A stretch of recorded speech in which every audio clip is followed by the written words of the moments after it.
वर्ष का 34वां सप्ताह, दिन बृहस्पतिवार।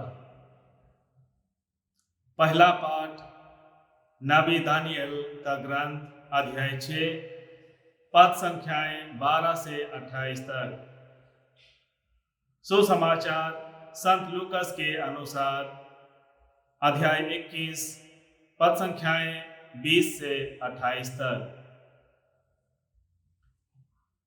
ख्रिस्त में प्यारे भाइयों और बहनों, संत अल्फोंस मरिया डी लिगोरी कहते हैं, जो निरंतर प्रार्थना करता है उसे अवश्य ही मुक्ति प्राप्त होगी। आज का पहला पाठ नबी दानियल का ग्रंथ से लिया गया है। इस पाठ में हम सुनते हैं कि नबी दानियल ईश्वर से निरंतर प्रार्थना करता है। राजा दारियुस ने अपने आंखों से देखा और विश्वास किया और सारे लोगों को कहा, आप लोगों को शांति मिले। मेरी राजाज्ञा यह है कि मेरे राज्य के समस्त क्षेत्र के लोग दानियल के ईश्वर पर श्रद्धा रखें और उससे डरें, क्योंकि वह सदा बना रहने वाला जीवंत ईश्वर है। कल का पहला पाठ में हमने सुना कैसे बेलशास्सर और उनके लोग की मृत्यु हुई। दानियल नबी का व्याख्या सही साबित हुआ और उनका साम्राज्य दो भाग हो गया और एक नया राजा दारियुस को बनाया गया। राजा दारियुस दानियल का संपर्क में रहने लगा, परंतु कुछ लोगों ने दानियल के विरोध अभियोग लगाना शुरू किया।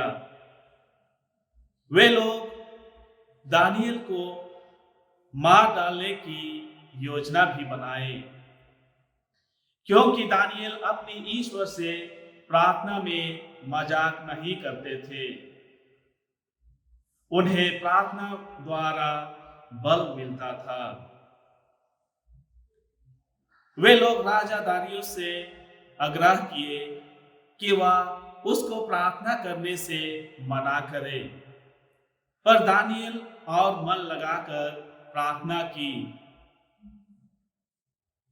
उसे सब लोग देख सके, क्योंकि उनका विश्वास और भरोसा ईश्वर पर बहुत गहरा था।